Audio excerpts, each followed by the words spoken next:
இல்ல இப்ப அண்ணாமலை புது கட்சி தொடங்கி இதெல்லாம் நடக்குதான்னு தெரியல. ஆனா ம். சொல்றாங்க. ஏற்கனவே பாஜகவே ஒரு புது கட்சி தான் தமிழ்நாட்டுக்கு தெரியுங்களா உங்களுக்கு? அந்த கட்சிக்கு தலைவரா இருந்திருக்கிறாரு. இந்த தமிழ்நாட்டு நான் கிராமப்புறங்கள்ல பயணம் பண்றது சொல்றேன். நான் நான் நகர்ப்புறத்த வச்சுக்கிட்டு பேசுறது இல்ல. மீடியால இருக்கிற பிரமுகர்கள் கலந்துக்கிறதுனால பாஜக இங்க எல்லாருக்கும் தெரியும். கிராமப்புற மக்களுக்கு தெரியாதுங்க. மோடிய தான் தெரியுங்க. பாஜக கட்சி தெரியாது. தாமரை சின்னம் தெரியாது. அவங்களுக்கு வந்து உதயசூரியன் தெரியும். அதுக்கு பிற்பாடு ரெட்டை தெரியும். இவ்வளவுதான் தெரியும் அந்த மக்களுக்கு. இப்பவும் இருக்கிற மக்களுக்கு அதுதான் தெரியும்.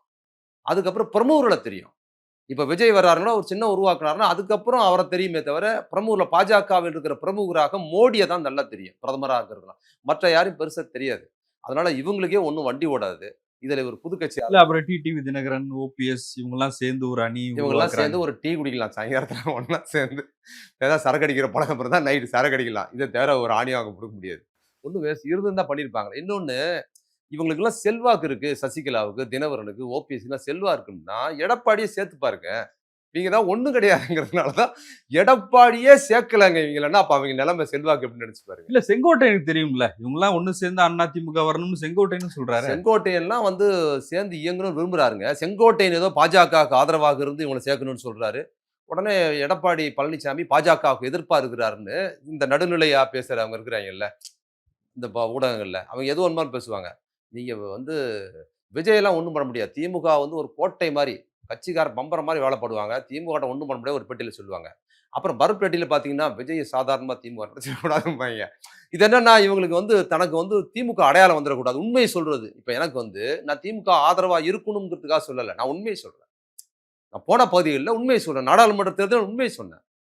அதுக்கு முன்னால சட்டமன்ற தேர்தலில் திமுக தான் ஜெயிக்குங்கிற நான் உண்மைய சொன்னேனே தவிர, நான் திமுக ஆதரவாளனாக இருப்பதனால் திமுக ஜெயிக்கும்னு நான் சொல்லல. நடைமுறை சாத்தியம் இருக்குதுங்கிற உண்மைய சொல்றேன். அவங்களுக்கு அப்படி கிடையாது. அந்த உண்மைய சொன்னா தனக்கு ஒரு பிராண்ட் வந்துருமோ, தனக்கு ஒரு அடையாளம் வந்துருமோ, நமக்கு வந்து ஒரு நடுநிலை முகம் கிடைக்குது. அதனால வந்து நம்ம நடுநிலை முகத்திலிருந்து புறக்கணிக்கப்பட்டோம்னா நெறைய சேனலுக்கு போ முடியாது. நமக்கு ஒரு வேல்யூ கிடைக்காது. அப்படின்னு ஒரு கண்ணோட்டம் இருக்கு பார்த்தீங்களா? அதற்காக பல கருத்துக்கள பேசுறது.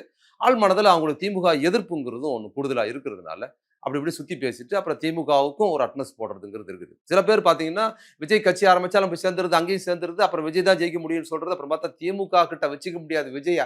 விஜய்க்கு என்ன இப்ப அந்த கத்துக்குட்டி பயலுக்கு என்ன தெரியும்னு பேசுறது இருக்குல்ல. இந்த மாரி குழப்பம் பண்றவங்க சுத்தி பேசுறாங்க.